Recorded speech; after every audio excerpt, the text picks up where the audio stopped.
Hello students, welcome to chemistry. Guys, आज का अपना टॉपिक है difference between SN1 and SN2 reaction. Guys, इस वीडियो में हमने SN1 और SN2 रिएक्शन के सभी पॉइंट्स को पूरी तरह से कवर अप किया है। इससे बाहर SN1 एंड SN2 रिएक्शन में कुछ भी नहीं है, तो वीडियो को आप एंड तक देखना। तो चलिए स्टार्ट करते हैं सबसे पहले रिएक्शन से। ठीक है, SN1 रिएक्शन, SN1 यानी कि यूनिमोलिक्यूलर न्यूक्लियोफिलिक सब्स्टिट्यूशन रिएक्शन। यहाँ पे by molecular nucleophilic substitution reaction, that is SN2 and this is SN1 reaction. SN1 reaction हमें पता है कैसे होती है। जैसे यहाँ पे कार्बन लिया हमने, कार्बन की चार वैलेंसी को हमने डिफरेंट ग्रुप से सेटिस्फाई किया है। एक पे phenyl ring, chlorine, hydrogen and deuterium. अगर कार्बन पे चारों ग्रुप डिफरेंट हो तो कार्बन कैसा होता है? Chiral centre.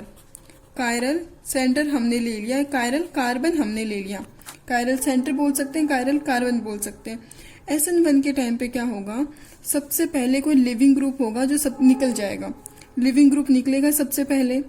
अब लिविंग ग्रुप जब निकलता है तो कार्बोकैटायन की फॉर्मेशन होगी। कार्बन इस बॉन्ड के इलेक्ट्रॉन लेके जाएगा और इस कार्बन पर प्लस चार्ज आएगा।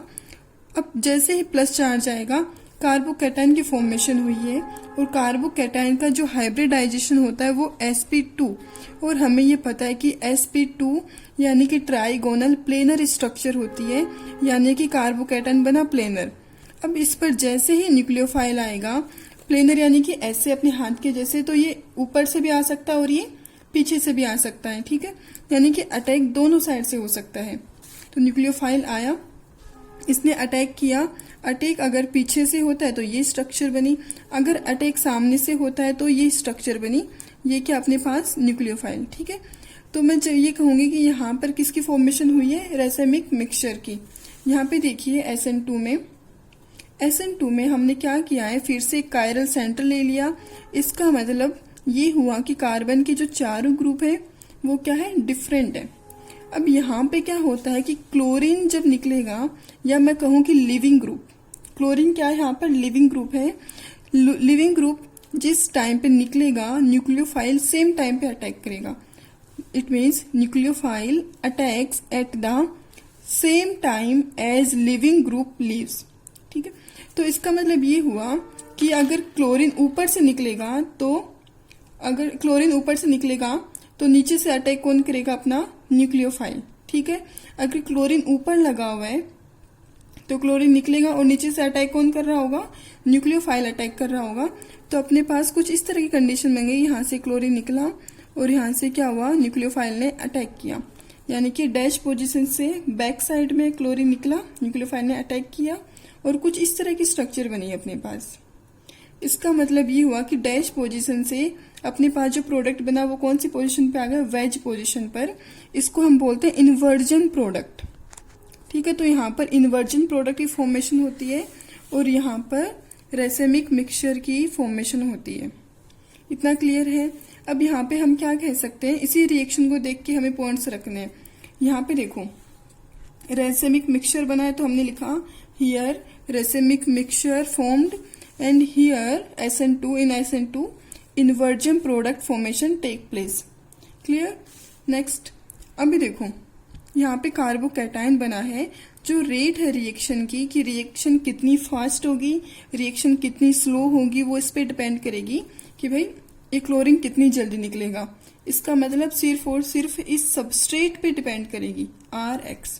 तो rate directly proportional to Rx की पावर 1। इधर जितनी जल्दी क्लोरीन निकलेगा, सेम टाइम पे न्यूक्लियोफाइल अटैक कर रहा है, या फिर ऐसे कहो कि न्यूक्लियोफाइल है जो इस लिविंग ग्रुप को भगा रहा है, तो मैं क्या कहूंगी? जो रेट है वो सबस्ट्रेट पे भी डिपेंड करती है और न्यूक्लियोफाइल पर भी डिपेंड करती है। इसलिए यहाँ पर SN1 में ऑर्डर ऑफ रिएक्शन 1 है और यहाँ पर ऑर्डर ऑफ रिएक्शन 2 है। This is unimolecular reaction and this is bimolecular reaction. अब यहाँ पे देखो, जो इंटरमीडिएट बना है ना, ये क्या है? कार्बोकैटायन। तो हम पॉइंट क्या रख सकते हैं? Here intermediate formation is take place and that is carbocation. यहाँ पर कोई इंटरमीडिएट नहीं बनता है, यहाँ पे ट्रांजिशन स्टेट बनती है। यहाँ पे ट्रांजिशन स्टेट बनती है और यहाँ पर इंटरमीडिएट फॉर्मेशन टेक प्लेस। अब देखो ट्रांजिशन स्टेट और इंटरमीडिएट में डिफरेंस क्या है। इंटरमीडिएट को हम सेपरेट कर सकते हैं, उसकी स्टेबिलिटी होती है कुछ, वो थोड़ी देर के लिए सही लेकिन स्टेबल करता है, जबकि ट्रांजिशन स्टेट बिल्कुल भी स्टेबल नहीं होती है। ये क्या बहुत बहुत कम टाइम के लिए बनती है, फ्रैक्शन ऑफ सेकंड के लिए, तो इसको हमने नाम दे दिया ट्रांजिशन स्टेट। जबकि इंटरमीडिएट फॉर्म है, ये इंटरमीडिएट स्टेट बनी है, क्या स्टेबल करती है, हम इसको ट्रैप कर सकते हैं। ओके, ये रिएक्शन यहाँ पर एक स्टेप ये है, एक स्टेप ही जब न्यूक्लियोफाइल ने अटैक किया तो हम क्या बोल सकते हैं, this is 2 step reaction and this is 1 step reaction, क्योंकि यहाँ पर जिस टाइम पे लिविंग ग्रुप निकल रहा है उसी टाइम पर न्यूक्लियोफाइल ने अटैक कर दिया, तो this is 1 step reaction. Clear? Coming to next point. अब यहाँ पे देखो, एक बार है ना इंटरमीडिएट कार्बोकैटायन बन जाए, एक बार इंटरमीडिएट कार्बोकैटायन बन जाए, इसका मतलब कार्बन पे प्लस चार्ज आया है। अब प्लस चार्ज आ चुका है, डेवलप हो चुका है, इसका मतलब ये हुआ कि भाई नेगेटिव चार्ज कैसा भी आए, स्ट्रॉन्ग न्यूक्लियोफाइल से आए, वीक से आए, फर्क नहीं पड़ता, प्लस को भी क्या चाहिए, नेगेटिव चाहिए। तो यहाँ पर क्या होगा, अट्रैक्शन होगा प्लस और नेगेटिव के बीच में। तो अगर वीक न्यूक्लियोफाइल भी आता है ना तो भी इसका काम चल जाएगा, रिएक्शन हो जाएगी। तो हम क्या बोल सकते हैं, reaction can be proceed with weak nucleophile, यानी कि वीक न्यूक्लियोफाइल से रिएक्शन हो जाएगी। इसका मतलब ये नहीं कि स्ट्रॉन्ग से नहीं होगी, दोनों से हो जाएगी, लेकिन वीक से भी काम चल सकता है।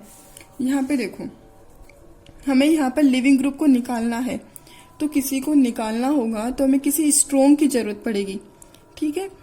इससे तो स्ट्रॉन्ग ही चाहिए होगा कुछ, तो हम ये बोल सकते हैं कि यहाँ पे स्ट्रॉन्ग न्यूक्लियोफाइल रिक्वायर। यहाँ पर वीक से काम नहीं चलेगा, क्योंकि जब वीक आएगा तो वीक इस लिविंग ग्रुप को नहीं निकाल पाएगा, ठीक है। एंड द नेक्स्ट पॉइंट, यहाँ पे देखो जो इंटरमीडिएट बनता है, इस इंटरमीडिएट पे चार्ज है, प्लस चार्ज हो लेकिन चार्ज तो है, तो हमें ऐसा सॉल्वेंट लेना पड़ेगा जो इस चार्ज को स्टेबलाइज कर दे, इसको स्टेबल कर दे। तो हमने यहाँ पे जो सॉल्वेंट लिया है वो कैसे लेंगे हम, पोलर सॉल्वेंट या फिर पोलर प्रोटिक सॉल्वेंट, जिनके खुद के पास क्या होते हैं, लोन पेयर होते हैं, चार्ज होते हैं। Example H2O। एक एग्जाम्पल हम कौन सा ले सकते हैं, एसिटिक एसिड का, CH3COOH। एसिटिक एसिड भी कैसा सॉल्वेंट है, पोलर सॉल्वेंट। यहाँ पे ना SN2 में ऐसा कुछ भी नहीं है। SN2 में सिर्फ हमें स्ट्रॉन्ग न्यूक्लियोफाइल चाहिए जो लिविंग ग्रुप को निकाल दे, तो क्या होगा, यहाँ पर हमें नॉन पोलर सॉल्वेंट या फिर ऐसे कहूँ पोलर एप्रोटिक सॉल्वेंट से भी काम चल जाएगा, जैसे कि एसीटोन क्या होता है, CH3 C double bond O CH3। अब देखो नेक्स्ट पॉइंट बहुत ही सही है, इन्होंने कहा कि भाई कार्बोकैटायन बन रहा है इंटरमीडिएट, अपना इंटरमीडिएट कार्बोकैटायन बन रहा है तो स्टेबल होना चाहिए। जितना ज्यादा कार्बोकैटायन स्टेबल होगा रिएक्शन उतनी ही फास्ट होगी। तो मैं ये बोल सकती हूँ 3 डिग्री कार्बोकैटायन या फिर 3 डिग्री हैलाइड, 3 डिग्री हैलाइड, इसमें रिएक्शन फास्ट होगी। फिर 2 डिग्री हैलाइड, 1 डिग्री हैलाइड, और यहाँ पे क्या लिखूंगी, CH3XN 0 डिग्री हैलाइड। यानी कि भाई रिएक्शन ऐसे चल रही है, 3 डिग्री कार्बोकैटायन बनेगा तो ही रिएक्शन स्टेबल होगी। यहाँ पे क्या होगा, स्टेरिक हिंड्रेंस नहीं होना चाहिए। तो मैं ऐसे बोल सकती हूँ कि जो रेट है ना रिएक्शन की, वो इनवर्सली प्रोपोर्शनल है किसके, स्टेरिक हिंड्रेंस के, स्टेरिक हिंड्रेंस। और यहाँ पे जो रेट है वो डायरेक्टली प्रोपोर्शनल है कार्बोकैटायन स्टेबिलिटी, ठीक है। तो अगर जितना ज्यादा स्टेबल होगा कार्बोकैटायन रेट उतनी ही फास्ट जाएगी। यहाँ पे स्टेरिक हिंड्रेंस जितना ज्यादा होगा रेट उतनी ही डिक्रीज करेगी। 3 डिग्री में स्टेरिक हिंड्रेंस बहुत ज्यादा होता है, तो यहाँ पे SN2 कभी होती ही नहीं है। बहुत रेयर केस होते हैं जहां पर SN2 होती है। Okay, order of reaction, rate of reaction with respect to halide. हमें क्या करना है, कार्बन और हेलोजन का लिविंग ग्रुप का बॉन्ड तोड़ना है। तो अगर हमें पता है कि भाई जितनी जल्दी बॉन्ड टूटेगा उतनी ही जल्दी रिएक्शन होगी। कार्बन और आयोडीन की साइज में बहुत ज्यादा डिफरेंस है, तो ये बॉन्ड टूट जाएगा इजीली, इसीलिए कार्बन आयोडीन फिर carbon Br CCl same order इधर है। रेट ऑफ रिएक्शन इसमें फास्ट होगी। ठीक है, अब ये है अपना लास्ट पॉइंट, ठीक है, डिफरेंस का। अभी देखो SN1 में क्या बना था, इंटरमीडिएट बना था, और मैंने कहा कि इंटरमीडिएट स्टेबल होता है थोड़ा ही से, लेकिन स्टेबिलिटी होती है उसकी। तो यहाँ पे हमने y एक्सिस पे क्या ले लिया, एनर्जी ले ली, और x एक्सिस पे क्या ले लिया, रिएक्शन कोऑर्डिनेट। रिएक्टेंट की एनर्जी थोड़ी क्या है, स्टार्टिंग में यहाँ पर कुछ तो एनर्जी होती है। ग्राफ ऐसा बनाया हमने, यहाँ पे क्या लाई करता है अपना, इंटरमीडिएट लाई करता है, इसको हम बोलते हैं एनर्जी वेल। तो हम ये कहते हैं कि भाई एनर्जी वेल पर इंटरमीडिएट लाई करेगा। ये अपना R+ यानी कि कार्बोकेटाइन क्या है, इंटरमीडिएट है। प्रोडक्ट इस तरह से बनेगा जिसकी एनर्जी रिएक्टेंट से क्या होती है, कम होती है। यहाँ पे देखो SN2 में इंटरमीडिएट नहीं बनता है, वहां पे बनता है ट्रांजिशन स्टेट। तो ट्रांजिशन स्टेट तो भाई स्टेबल नहीं होता बिल्कुल भी, तो इसको हम एनर्जी वेल बना के नहीं दिखाएंगे, इसको हम इस पॉइंट पे दिखाते हैं, पीक पर। ठीक है, तो भाई Cl निकल रहा है और न्यूक्लियोफाइल अटैक कर रहे हैं, तो RH+ न्यूक्लियोफाइल, यहाँ पे क्या बनेगा, R न्यूक्लियोफाइल। तो ये थे अपने कुछ पॉइंट्स SN1 और SN2 में। अब इससे बाहर कुछ भी नहीं है, आप इसको पढ़ना अच्छे से। Thanks for watching.